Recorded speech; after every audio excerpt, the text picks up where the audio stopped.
करेंगे गुजरात में मचे सियासी दंगल की।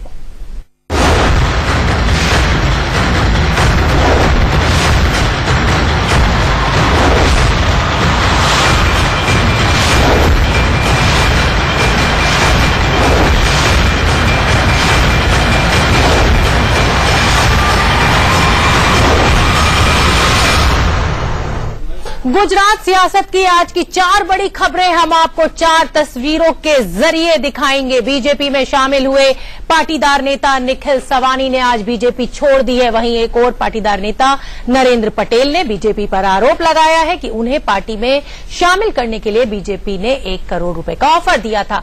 ओबीसी नेता अल्पेश ठाकुर आज कांग्रेस में शामिल हो सकते हैं। हार्दिक पटेल की आज राहुल गांधी से मुलाकात टल गई है। ये 4 बड़ी खबरें जो सियासी ड्रामा गुजरात में इस समय चल रहा है। पाटीदार नेता निखिल सवानी ने बीजेपी किस वजह से छोड़ी, इस मुद्दे पर हमारे संवाददाता राजेश कुमार ने उनसे खास बातचीत की, वो सुन लेते हैं। शह और मात का खेल जो है वो गुजरात में जारी है राशिद, और इसी दौरान जो आज जो खबर आई है, सबसे बड़ी खबर और बीजेपी को जो झटका देने वाली खबर है वो है कि कुछ ही महीने पहले पाटीदार आंदोलन से जुड़े निखिल सवानी, जो कि हार्दिक पटेल के काफी करीबी थे, उन्होंने बीजेपी ज्वाइन की थी, लेकिन आज सवेरे उन्होंने इस्तीफा दे दिया। इस वक्त खुद सवानी हमारे साथ, उनसे जानते हैं ऐसी क्या दिक्कत आपको इस 1 महीने में नजर आ गई कि आपने पहले बीजेपी ज्वाइन किया, उसके बाद आपने छोड़ दिया।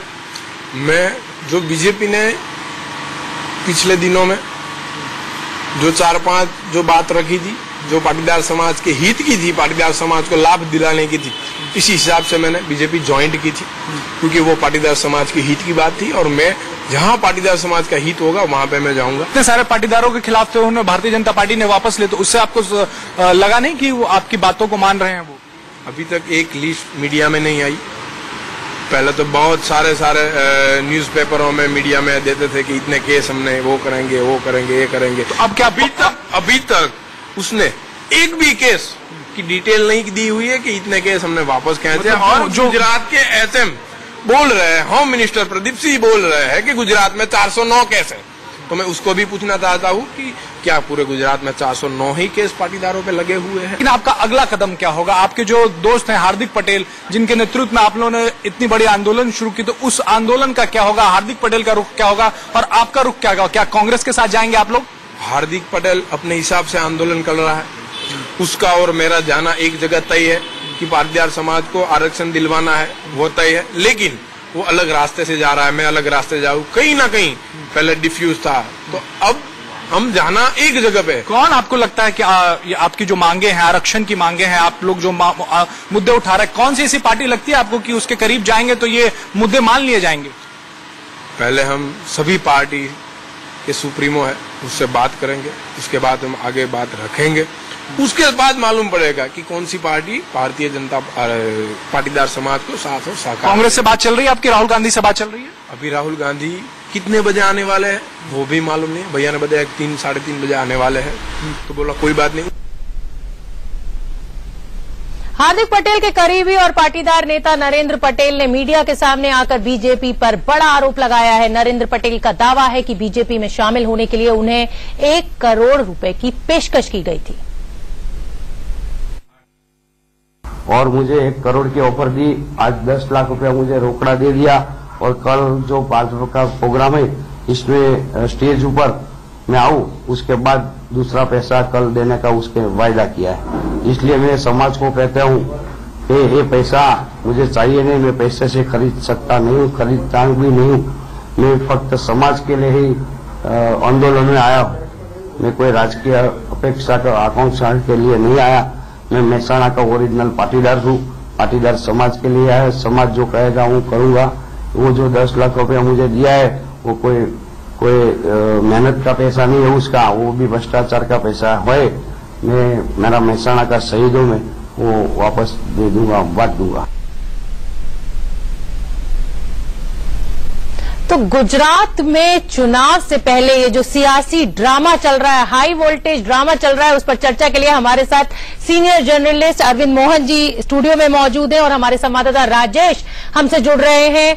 राजेश, आपके पास आऊंगी। आप कई तमाम बड़े नेताओं से बात कर रहे हैं, निखिल सवानी से आपने बात करी। आप हमें ये बताइए, ऑफ ट्रैक बात बताइएगा, जो आपकी ऑफ कैमरा उनसे बात हुई होगी, कि क्या निखिल सवानी अब कांग्रेस में शामिल हो सकते हैं? क्योंकि उन्होंने ये तो साफ कर दिया कि हार्दिक और वो जा तो एक ही एजेंडे के लिए रहे, लेकिन रास्ते उनके अलग अलग हैं।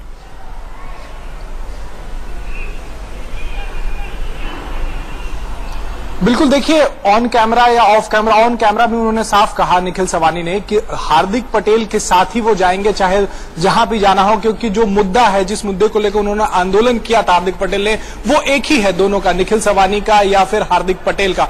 तो बहुत कुछ इस बात से साफ होता है कि हार्दिक पटेल के फैसले पर निर्भर करेगा नरेंद्र पटेल का भी फैसला और साथ ही निखिल सवानी का भी फैसला कि आखिर वो किस तरफ जाते हैं। फिलहाल गुजरात में आरोप प्रत्यारोप के साथ साथ पाला बदलने का जो दौर है वो अपने चरम पर है। अभी थोड़ी देर पहले भारतीय जनता पार्टी ने एक प्रेस कॉन्फ्रेंस किया और उसने एक तस्वीर जारी की भारतीय जनता पार्टी में ने, जिसमें अल्पेश ठाकुर, जो शनिवार को राहुल गांधी से मिले थे और आज कांग्रेस में शामिल होने वाले हैं, उस तस्वीर में के जरिए भारतीय जनता पार्टी ये बता रही है कि पहले से ही कांग्रेस में शामिल थे और अल्पेश ठाकुर के पिता अभी भी कांग्रेस के प्रदेश कमेटी में किसी पद पे हैं, तो पहले से कांग्रेसी थे। ये चुनाव भी लड़ा है इन्होंने पंचायत लेवल का और वहां पे हार हुई है। तो आरोप प्रत्यारोप का दौर जो है वो अपने चरम पर है। इस बीच में हार्दिक पटेल पर सबकी नजर है कि आखिर वो क्या रुख अपनाते हैं। राहुल गांधी से मिलने से आज उन्होंने इनकार कर दिया है, तो आखिर ये मुलाकात कब होगी और उनका रुख क्या होगा हार्दिक पटेल का, इस पर सबकी नजर है। वहीं हार्दिक पटेल के जो करीबी हैं, जो कभी बीजेपी की तरफ आ रहे हैं, कभी बीजेपी से पल्ला झाड़ रहे हैं, कुछ जो अगर रेशमा पटेल की बात करें या वरुण पटेल की बात करें तो वो भारतीय जनता पार्टी का दामन उन्होंने थाम लिया है। लेकिन नरेंद्र पटेल जो कि भारतीय जनता पार्टी में आए थे, वरुण पटेल और रेशमा पटेल के कहने पर ही उन्होंने 10 लाख रुपए का जो प्रेस कॉन्फ्रेंस में रख के भारतीय जनता पार्टी पर गंभीर आरोप लगाए हैं। और अभी सबसे अहम खबर यह है कि नरेंद्र पटेल से जो हमारी बात हो रही है फोन पर, उनका कहना है कि पुलिस उन्हें किसी वक्त गिरफ्तार कर सकती है, इसलिए वो किसी अज्ञात स्थान पे उनसे बात करने की कोशिश कर रहे थे हम उनका इंटरव्यू करने की, तो उनका कहना है कि पुलिस उनके पीछे पड़ी है और वो फिलहाल अज्ञात स्थान पे हैं। शोभना, कहीं ना कहीं राजेश ये सवाल तो जरूर उठता है कि उन्होंने जो 10 लाख रुपए की गड्डियां रखी वो पुलिस के पास क्यों नहीं गए। लेकिन आप बने रहिए हमारे साथ।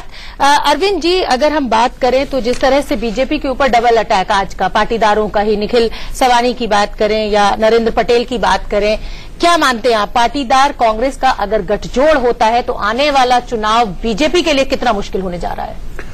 नहीं, देखिए, गठजोड़ होता है वाला मसला नहीं है। अभी जो आज की बात दोनों बड़े नेताओं की, निखिल की भी बात, या तो इन बात से ये लगता है कि वो आरक्षण के सवाल को आगे रखेंगे। हमारे लिए या आपके लिए या गुजरात चुनाव के लिए अभी ये बात महत्वपूर्ण नहीं है कि कौन पार्टी कमिट कर देती है कि वो आरक्षण देगी पटेलों को। असली मसला ये है कि पटेलों की जो नाराजगी है वो क्या एंटी बीजेपी रुख लेगी। चुनाव में बीजेपी को हराना उनकी पहली प्राथमिकता होगी, क्योंकि चुनाव अपने समय पे होंगे और जो भी अभी पटेलों से टकराव हुआ है वो कांग्रेस का नहीं हुआ है, वो बीजेपी का हुआ है, बीजेपी सरकार का हुआ। अभी भी मुकदमे की बात वो कर रहे थे, कुछ मुकदमे वापस हुए हैं, लेकिन वो सारे मुकदमे ही वापस कराना एक इशू है या बीजेपी को हराना एक इशू है। क्या पटेल समाज इस अभी जो वोट होगा, अभी ज्यादा से ज्यादा 1 महीना 1.5 महीना के बाद, उस वोटिंग में क्या बीजेपी को हराना उसका एजेंडा होगा या रिजर्वेशन के लिए दबाव वो बनाएंगे निश्चित रूप से दोनों पार्टियों पे, और दोनों तरफ उनकी बात चल रही होगी, इसमें कोई हर्जा नहीं है। लेकिन हमारी आपकी दिलचस्पी अभी मुख्य रूप से ये है कि जो चुनाव होने वाले हैं जिसके लिए इतनी जोड़ तोड़ हो रही है कि हार्दिक इधर हैं तो बाकी 4 पटेल समेत करीब 2 दर्जन नेताओं को कल बीजेपी ने अपने में यहां शामिल किया। हाँ। और पटेल वोटों की मारामारी, पटेल जी नहीं, वो भी नहीं, और छोटे लोग भी, तो ये मारामारी काफी ज्यादा है। और मुझे अभी भी लगता है कि सत्ता में इतने लंबे समय से पटेलों का अगर कब्जा है तो वो आसानी से एंटी एस्टेब्लिशमेंट नहीं जाएंगे, वो कहीं ना कहीं उसमें बार्गेन करते हैं। आप कहीं ना कहीं एक उम्मीद देखते हैं कि अभी वो बीजेपी के साथ बार्गेनिंग कर रहे हैं, जा सकते हैं, तो इसलिए ये जो नेताओं का बिहेवियर दिख रहा है कि आज यहाँ, लेकिन बीजेपी को छोड़ भी रहे। चलिए इस बड़ी खबर पर हमारी चर्चा लगातार जारी रहेगी। यहाँ नरेंद्र मोदी के बाद आज राहुल गांधी गुजरात के दौरे पर हैं। राहुल गांधी की मौजूदगी में ओबीसी नेता अल्पेश ठाकुर आज कांग्रेस में शामिल होंगे और उनसे एक्सक्लूसिव बातचीत की हमारे संवाददाता राजेश कुमार ने, आपको वो सुनवा देते हैं। गुजरात चुनाव की घोषणा भी नहीं हुई है और रोजाना राजनीतिक भूचाल गुजरात में देखने को मिल रहा है। और ऐसा ही एक भूचाल शनिवार शाम को अचानक से आया था, जब अल्पेश ठाकुर ने, जो ओबीसी के नेता माने जाते हैं, युवा नेता माने जाते हैं गुजरात के, उन्होंने कांग्रेस का दामन थाम लिया था। ये सब अचानक ही हुआ था अल्पेश भाई, मैं ठीक कह रहा हूँ? नहीं, हाँ, अचानक ही हुआ था और हमने जनादेश मांगा था, बार बार सरकार के एजिटेशन मांगा था। हमने बोला हमें रोजगार दीजिए, हमें शिक्षा व्यवस्था में बदलाव कीजिए, शराब पाबंदी कीजिए, किसानों का कर्जे माफी कीजिए, बहुत सारे आंदोलन किए, पर सरकार ने हमारी एक बात भी नहीं सुनी। और जनादेश सम्मेलन किए थे, हमने एक सर्वे किया था डोर टू डोर का, फिर हमने टेलीफोनिक सर्वे किए थे और फिर हमारा सोशल मीडिया का सर्वे चला था, जनादेश सभाओं का सर्वे हुआ था। इन सभी का 25 लाख से ज्यादा परिवारों का एक सर्वे हुआ था, जिसमें से 20 लाख से ज्यादा लोगों ने ये बोला था कांग्रेस पार्टी ज्वाइन कीजिए, सिर्फ 1,06,000 लोगों ने भाजपा का बोला था। और ये प्रजा का जनादेश था, पूरे लोग जो थे गुजरात के अंदर सभी जातियों का जनादेश था। उस जनादेश को मान के जब राहुल गांधी जी का इन्विटेशन मिला कि आइए ईमानदार सच्ची राजनीति करनी है तो हमारे साथ जुड़ जाइए, तो ईमानदार सच्ची राजनीति के लिए हम। आपको लगता है कि कांग्रेस ने इतने सालों तक ईमानदारी की राजनीति की है और इसी वजह से आप कांग्रेस के साथ जुड़ रहे हैं? देखिए, गुजरात के अंदर जिस तरह का माहौल है अभी, ये गुजरात के अंदर लास्ट 25 सालों से भाजपा की सरकार है, किसानों का उत्थान नहीं हुआ, बेरोजगार को रोजगार नहीं मिला है। गुजरात के अंदर अभी जो माहौल है, गुजरात के अंदर ये माहौल के अंदर हम ये ईमानदार राजनीति तय करने जा रहे हैं। कहा जा रहा है कि आपको बड़े पद की जो है वो वादा कांग्रेस की तरफ से वादा किया गया है, आपको मुख्यमंत्री, उप मुख्यमंत्री का वादा किया है, तो क्या इस लोभ में, इस लालच में आप जुड़ रहे हैं या सही में गुजरातियों के हक और हुकूक के लिए आप लड़ रहे हैं? देखिए, मेरी लड़ाई ये पद और पैसों की है ही नहीं, ये मेरी लड़ाई जो है वो सच्चाई की लड़ाई है, लोगों के भरोसों की है। मेरे लोगों को मैंने पूछा था, बोलो क्या चाहिए? एक और बहुत सारा सोना है और एक और संघर्ष है, पर वहाँ मान, प्रतिष्ठा, सम्मान है। तो इस बार कांग्रेस की सरकार यहाँ पे पक्की है? पक्की है, 125 प्लस लेके आएगी कांग्रेस सरकार। चलिए, शुक्रिया इंडिया न्यूज से बात करने के लिए।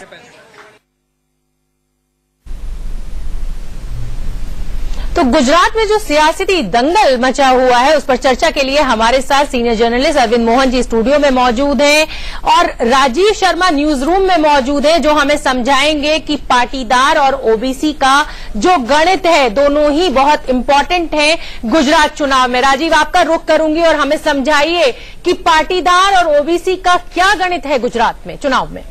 जय शोभना, अब तक शायद यही दो ऐसे ग्रुप थे जो कि बीजेपी के हक में आ जाते थे और बीजेपी लगातार सत्ता बनाती जाती थी।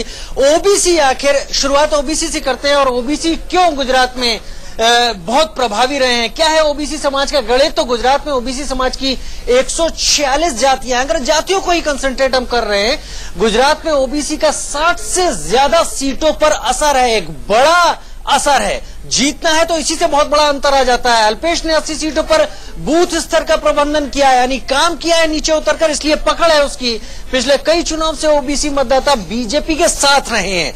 ये फर्क इस बार शायद बड़ा हो जाए अगर पलटते हैं तो। कुछ समय से ओबीसी समुदाय बीजेपी की सरकार से नाराज है क्योंकि उनके मुद्दों को एड्रेस किया नहीं जा सका है और अल्पेश इसी नाराजगी को कैश कर लेना चाहते हैं। लिहाजा मौके पर चोट करने की बात है अल्पेश की तरफ से भी। और ओबीसी क्यों प्रभावी है वो हमने बताया। और अब हम बात कर ले कि पटेल जो है वो पटेल क्यों खास हो जाते हैं, आखिर क्या बात है गुजरात के चुनाव में पटेलों के एंगल की। और हम अभी थोड़ी देर में अपने ग्राफिक्स प्लेट के जरिए हम दिखाना चाहेंगे। और ये गुजरात में जो पटेल समुदाय का गणित है, गुजरात में पाटीदारों की आबादी करीब 18% है। इतना बड़ा ग्रुप, इतने बड़े वोट्स अगर मैनेज कर लिए जाएं तो चुनाव को आसानी से जीता जा सकता है। राज्य की 182 में से 70 सीटों पर पटेलों का प्रभाव है, यानी बहुत बड़ा हाथ में एक सत्ता का एक केंद्र है, एक चाबी है पटेल। 2 दशक से पटेल समुदाय बीजेपी का परंपरागत वोटर रहा है और शायद यही वजह है कि अब तक इतने सालों से बीजेपी की सरकार गुजरात में बनती रही है। आरक्षण की मांग को लेकर पटेल समुदाय बीजेपी सरकार से नाराज है। पाटीदार आंदोलन अभी तक शायद गुजरात नहीं भूला, देश भी नहीं भूला जिस तरीके से गुजरात में आंदोलन चला था। 2015 में हुए जिला पंचायत चुनाव में बीजेपी की करारी हार हुई थी, तो एक संकेत था कि पटेल नाराज चल रहे हैं। सौराष्ट्र की 11 में से 8 सीटों पर पटेल खासा प्रभाव रखते हैं। कहते हैं कि अगर गांधीनगर जाना है तो सौराष्ट्र से होकर जाना पड़ेगा। और कहीं बहुत ओबीसी और पटेल बहुत निर्णायक भूमिका रखते हैं। शोभना, बहुत बहुत धन्यवाद राजीव आपका। अरविंद जी, आपका रुख करूंगी कि जिस तरह से ओबीसी की राजीव ने बात करी, बहुत इंपॉर्टेंट है, 146 जातियां हैं, बहुत बड़ा वोट बैंक है, पाटीदारों के साथ हम देख ही रहे हैं कि खींचतान चल रही है और बीजेपी कहीं ना कहीं नाकाम होती नजर आ रही है नेगोशिएशंस में। रामनाथ कोविंद, एक बड़ा कार्ड बीजेपी ने खेला है उनको राष्ट्रपति बनाकर, क्या उससे कुछ फायदा होगा या कुछ कैलकुलेशन डगमगाएगी? नहीं, जितना पटेलों का वोट है उससे थोड़ा ही कम कोली समाज का वोट है। और रामनाथ कोविंद कोली समाज के अध्यक्ष रहे हैं और काफी बरस से रहे हैं, उस फ्रंट पे वो काफी सक्रिय रहे हैं। उनको राष्ट्रपति बनाने का एक वजह उसकी ये थी कि वो कोली समाज से हैं। तब नहीं समझ में आया, तब उत्तर प्रदेश सब लोग मान रहे थे कि उत्तर प्रदेश को आगे करना है, लेकिन अब ये बात समझ में आ रही है। लेकिन ओबीसी और पटेलों का एक किस्म का टकराव रहा है। बीजेपी ने उसको साधा था जिससे इतने बरस उसने राज किया। ओबीसी करीब 54% हैं और अगर पटेलों को आरक्षण मिलता है या उसका वादा कोई पार्टी करती है तब वो ओबीसी का संतुलन साधने में मुश्किल होगी। अभी अल्पेश जो भी बात कह रहे थे वो सब अपनी जगह सही है, लेकिन मुख्य रूप से उनका आंदोलन या उनकी पहचान पटेलों को आरक्षण न मिले इसी आंदोलन के नेता के तौर पे हुई है। अगर पटेलों को आरक्षण मिल गया तो ओबीसी को नुकसान होगा, ये पॉलिटिक्स वो करते रहे हैं। तो ये साधना दोनों जमात को, ये कांग्रेस के लिए बीजेपी दोनों के लिए मुश्किल होगी। लेकिन अभी अगर वो कांग्रेस में खुद आ गए हैं तो अब ये माना जा सकता है कि ओबीसी का ज्यादा बड़ा हिस्सा कांग्रेस की तरफ जाएगा। एक कोली समाज का ऐसा जरूर है कि जो वहां शायद पहले नंबर पे है सबसे ज्यादा संख्या ओबीसी में क्षत्रियों के साथ, तो वो ग्रुप अगर बीजेपी की तरफ रुख करती है तो बीजेपी ने अपने डिफेंस के लिए वो एक बड़ी चाल चली है। वो ऐसा मोहरा है जो संभवतः उसको अभी कहीं चर्चा में मैं नहीं देख रहा हूं कि कोली समाज का वोट किस किस्म से होगा और क्या होगा, या इतनी हलचल वहां कहीं नहीं दिखाई दे रही है। एक मोहरा बस उन्होंने राष्ट्रपति बनाने में, और वो पढ़े लिखे सज्जन सब के हिसाब से आरएसएस को भी खुश किया, वही तो उससे उन्होंने सब कुछ साधा। लेकिन एक दूर जैसे घोड़ा की ढाई चाल कहाँ मार करती है ये समझना एक बार में मुश्किल होती है। तो उसी तरह से ये चुनाव जब हुआ था तो उस समय उसका लाभ गुजरात में कैसे मिलेगा, कहाँ मिलेगा, ये तब जल्दी समझ में नहीं आया था। और अब जब वोटों की इतनी मारामारी ओबीसी और पटेल और दलित और आदिवासी, मुसलमान बीजेपी के लिए तो कोई बहुत ज्यादा क्लेम नहीं है, लेकिन आदिवासी और दलित पे अभी भी है, आदिवासियों पर खास तौर से, तो उसमें एक कोली समाज का वोट काफी इंपॉर्टेंट रोल प्ले करने वाला है। पटेलों ने जो गौरव यात्रा निकाली थी उसको कौरव यात्रा दे दिया था, जो दलितों के लिए निकाली थी। आप हमारे साथ बने रहिए। और गुजरात में बीजेपी पर खरीद फरोख्त का आरोप लगातार लग रहा है। इस मुद्दे पर कांग्रेस नेता मीम अफजल से हमारे सीनियर एडिटर राकेश कुमार सिंह ने खास बातचीत की, वो सुन लेते हैं। पाटीदार नेता नरेंद्र पटेल और निखिल ने बीजेपी पर गंभीर आरोप लगाए। हमारे साथ बातचीत करने के लिए कांग्रेस के प्रवक्ता मीम अफजल साहब हैं। अफजल साहब, पाटीदार नेता ने जिस तरह से बीजेपी पर आरोप लगाया है, क्या कहेंगे आप? देखिए, भारतीय जनता पार्टी जो बहुत ही बड़ी नैतिकता और ईमानदारी की बात करती है, पटेल के इस बयान के बाद, नरेंद्र पटेल के इस बयान के बाद जो उन्होंने रात को 11 बजे प्रेस कॉन्फ्रेंस करके लिए और 10 लाख रुपए भी वहां पर रख के दिखाए थे, जो उनको 1 करोड़ का वादा करके 10 लाख दिए गए थे और बाकी पैसे बाद में दिए जाने थे ताकि वो पार्टी ज्वाइन कर सके, उन्होंने इसका भांडा फोड़ दिया। और इससे साफ जाहिर हो गया कि जो नैतिकता और ईमानदारी की बात भारतीय जनता पार्टी कहती है वो उसे छू करके भी नहीं गुजरी है। मैं समझता हूं कि आज सबसे बड़ी भ्रष्ट पार्टी अगर कोई है देश में तो वो भारतीय जनता पार्टी है। लेकिन मीम अफजल साहब कई पाटीदार नेता हैं, उन्होंने सीधे तौर पर आरोप लगाए हैं कि इस खेल के पीछे कांग्रेस है। देखिए, और बीजेपी भी कर रही है। हम क्यों हो गए इसके पीछे? आज पूरे गुजरात के अंदर नौजवान तबका हमारे तरफ आ रहा है, हम इस खेल को क्यों खेलेंगे? और भारतीय जनता पार्टी को पैसा दिया है, ये तो कुछ उन्होंने बताया है। खेल हमने कहा किया, खेल तो बीजेपी कर रही है। क्या इस पूरे मामले की जांच होनी चाहिए? बिल्कुल होनी चाहिए, लेकिन क्या गुजरात की सरकार इसकी इंडिपेंडेंट जांच कर सकती है? मैं तो ये समझता कि जिनकी सरकार है वो अपने खिलाफ कोई जांच करवाने के लिए तैयार हुए। तो ये थे कांग्रेस के प्रवक्ता जिनका साफ तौर पर कहना है कि पूरे मामले की जांच होनी चाहिए। कैमरामैन गंगा के साथ राकेश कुमार सिंह, इंडिया न्यूज, दिल्ली।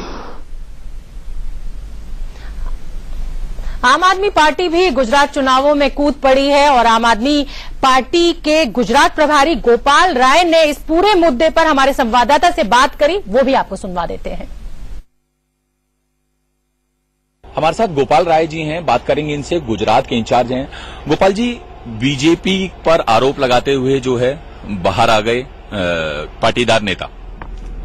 देखिए, जो चीजें सारी सामने आ रही हैं वो इस बात को दर्शा रही हैं, और न सिर्फ गुजरात के अंदर ही नहीं, देश के अन्य हिस्सों में जिस तरह से खरीद फरोख्त करके पैसे के दम पर लोकतंत्र को खरीदने की कोशिश का खेल भाजपा खेल रही है, वो देश के विरोधी भी है, संविधान के विरोधी है, लोकतंत्र के विरोधी है। और मुझे लगता है कि कम से कम प्रधानमंत्री को जिस तरह से जैसा के ऊपर आरोप लगा, प्रधानमंत्री जी चुप हैं। अभी जो सामने तथ्य आया है, प्रधानमंत्री जी चुप हैं। मुझे लगता है कि न खाऊंगा न खाने दूंगा का जो उद्घोष था, उस पर निश्चित रूप से प्रधानमंत्री जी को अमल करने की जरूरत है। सर, 10 लाख रुपए की बात हुई कि 10 लाख पहले दिया गया और 90 लाख जो है वो बाद में दिया जाना था, लेकिन कैलेंडर की तारीख भी नहीं बदली और पाटीदार नेता ने बीजेपी पर आरोप भी लगा दिया। देखिए, ये तथ्य कोई पहली बार नहीं आ रहे हैं। दिल्ली के अंदर भी ये कोशिशें भाजपा करती रही है, ठीक है ना। तो बहुत सारे जगहों पर विधायकों को खरीद फरोख्त करने का जो ये गंदा खेल बीजेपी ने खेलना शुरू किया है। अरविंद जी, हम लगातार जो सियासी ड्रामा चल रहा है गुजरात पर, उस पर बात कर रहे हैं आपसे। और क्या माना जाए, इस समय पटेलों के बीच बड़ी उठापटक मची हुई है और दोनों ही खींचतान मची हुई है, कांग्रेस भी बीजेपी, हमारी तरफ आओ हमारी तरफ आओ। क्या माना जाए, ये पटेलों का ही भूचाल है कि 1 साल में 9 बार, 7 महीने में 5 बार और 1 महीने में 3 बार प्रधानमंत्री को जाना पड़ा गुजरात और पूरी कोशिश, पूरी ताकत झोंक दी है? पटेल असल में जितनी गिनती है, गिनती को लेके भी 13-14% से लेके 18-20% तक का क्लेम किया जाता है। इसका मतलब यह है कि सबसे बड़ा ग्रुप है, तो वोट की गिनती ही नहीं, प्रशासन, पॉलिटिक्स, मीडिया, हर चीज पे पटेलों का जितना दबदबा है वो अपने गिनती से ऊपर प्रभाव रखते हैं जी। तो वो निश्चित रूप से सबसे इम्पोर्टेंट प्लेयर अभी हैं गुजरात के चुनाव के। और काफी समय से पटेल कांग्रेस से दूर रहे हैं, वो एक तीसरे फ्रंट की पॉलिटिक्स चलती रही है, उसके बेस रहे हैं। अब बीजेपी के बेस हो गए थे केशुभाई और शंकर सिंह वघेला के काम के चलते। तो अब इस समय एक जेन्युइन वहां बेचैनी दिख रही होगी कि 20 साल बीजेपी का राज हो गया, 20-22 साल, इस दौरान हमको क्या मिला। और एक चीज जो स्वाभाविक ढंग से खेतिहर जातियों में हुई है कि आरक्षण की ललक बनी है, क्योंकि खेती की कीमत लगातार नीचे आती गई है। खेती जो करता है वो नुकसान में, भले उसके पास जमीन है, लेकिन जो पैदा हो रहा है उसकी कीमत और खेती की कुल मर्यादा जो कम हुई है, उससे उसमें एक बेचैनी है। और हम हर जगह देख रहे हैं, जाटों में भी ये मांग है, ये गुजरों में मांग है, ये रेडियो में मांग है, ये मराठों में मांग है, तो वो एक बेचैनी है। तो लेकिन तब भी मुझे अभी भी ये लग रहा है कि पटेल पूरी तरह से बीजेपी के खिलाफ जाएंगे या जा सकते हैं, ये लक्षण अभी नहीं दिख रहा है। ये जो बेचैनी ऊपर के नेताओं में भी दिख रही है कि वो इधर जा रहे हैं, उधर आ रहे हैं, या हर तरफ बात कर रहे हैं, ये भी नीचे की हवा देख के ही वो कर रहे हैं। और उसकी एक बड़ी वजह यही है कि पटेल लंबे समय से सत्ता का स्वाद चख चुके हैं, तो अब उनको एक दफे में सत्ता न रहेगी तो क्या करेंगे। तो एंटी एस्टेब्लिशमेंट जी। और कहीं ना कहीं ये भी मैसेज जा रहा है कि धर्म की राजनीति में बीजेपी हमेशा जीतती आ रही है, लेकिन जातिगत राजनीति में कहीं ना कहीं इस बार फेल होती नजर आ रही है। और बहुत बहुत धन्यवाद अरविंद जी आपका हमसे जुड़ने के लिए। और